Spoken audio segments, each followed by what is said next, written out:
Kegiatan normalisasi sungai dan saluran irigasi terus berlangsung hingga menjelang datangnya musim kemarau. Pada Jumat kemarin, Gubernur Khofifah Indar Parawansa meninjau proyek normalisasi sungai di wilayah Kabupaten Pamekasan.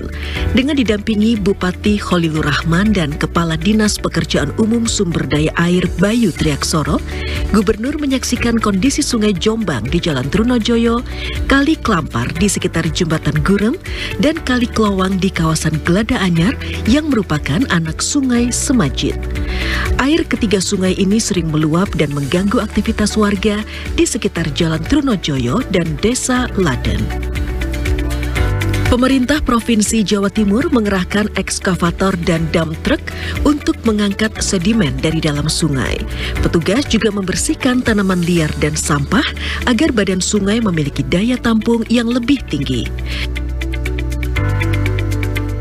Saat ini, lebar Sungai Jombang tinggal 5 hingga 10 meter dari semula 20 hingga 30 meter dan memiliki kedalaman rata-rata 5 meter. Intensitas hujan yang tinggi itu udah pasti meluber, sudah tertampung. Ya, solusinya memang pengerukan. Kalau tadi dari Pak Bayu, tadi SPU, SDA, Pemprov, kira-kira untuk pengerukan ini butuh waktu 2,5 bulan. Jadi sambil ini berjalan, sambil dilakukan secara simultan yang memungkinkan. Pada tahun 2025, normalisasi sungai dilakukan di 28 titik dengan target mampu meningkatkan daya tampung pada musim hujan dan menyediakan air irigasi pada musim kemarau. Khusus di Pamekasan, normalisasi akan dilakukan dalam 2 bulan. Bahwa yang dibutuhkan waktu sekitar 2 bulan atau 2,5 bulan. Kemudian sepanjang sekitar 2,5 kilo. Tapi tidak hanya di sini sebenarnya, di Sungai Jombang, tapi juga di Sungai Klowang, itu sekitar 2 kilo. Kemudian kita nurunkan satu alat berat, satunya dari Pemkat, kita 4 dump truck.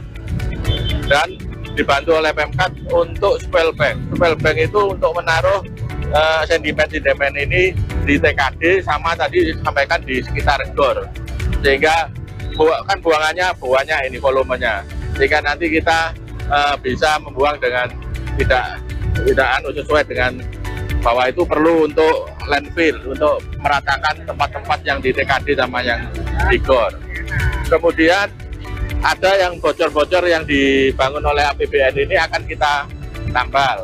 Kemudian juga afur yang daerah irigasinya kepunyaan kita maupun yang kepunyaan kabupaten itu pemeliharaan, artinya pelengsengan itu akan kita kerjakan juga. Yang sudah rusak akan kita perbaiki. Selain melakukan normalisasi sungai, Dinas PU Provinsi Jawa Timur juga menggencarkan pembersihan saluran irigasi yang menjadi kewenangannya dengan target melayani sawah 288.641 hektar. Salah satu kegiatan pembersihan saluran irigasi tersebut dilakukan di Sungai Trate yang berada di perbatasan kota dan Kabupaten Madiun, tepatnya di Kelurahan Banjarejo, Kecamatan Taman, Kota Madiun pada Jumat kemarin. Petugas UPT PSDA wilayah Sungai Bengawan Solo Bojonegoro di Madiun mengajak masyarakat dan kelompok tani untuk melakukan quick response telusur banyu untuk menjaga kebersihan dan merawat saluran irigasi.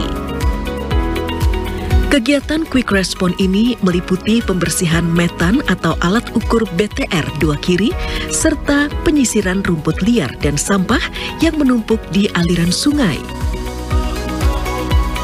Sungai Trate mengalirkan irigasi dari Kabupaten Madiun menuju Kota Madiun dengan total luas lahan yang dialiri mencapai 684 hektar. Kegiatan rutin 2 minggu sekali ini bertujuan mendukung program swasembada pangan nasional yang menekankan pentingnya ketersediaan air bagi sektor pertanian. Memasuki musim kemarau, pemerintah mengendalikan pemanfaatan air irigasi agar dapat dimanfaatkan secara merata dari hulu hingga hilir.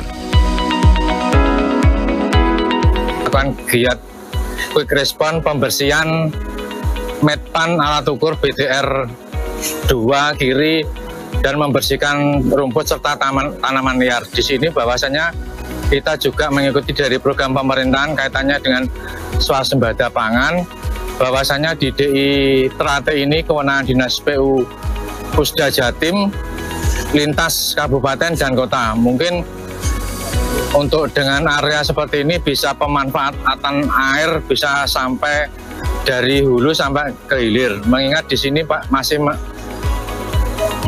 menghadapi musim kemarau basah.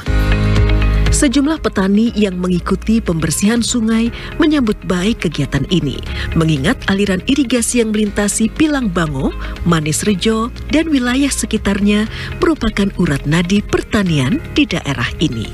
Dan sungai, saluran irigasi tujuan yang lewat sini itu sampai Pilangbango, yang arah sana daerah Manis Rejo sampai Kanigoro. Ya lebih dari 100 hektar ini sih. Pilangbango, Koden sampai daerah Sukosari. Ya membersihkan sampah-sampah yang di sungai sama pohon-pohon yang manggung di sungai. Petani berharap pemerintah dapat melakukan pembersihan secara berkala. Kedepan, petani berharap pemerintah memperkuat kerjasama antar instansi untuk menjaga konsistensi perawatan infrastruktur sumber daya air. Dengan demikian, ketersediaan air tetap terjaga meski di tengah perubahan iklim dan kondisi cuaca yang tak menentu. Abdurrahman Fauzi, Aikal Uda, JTV.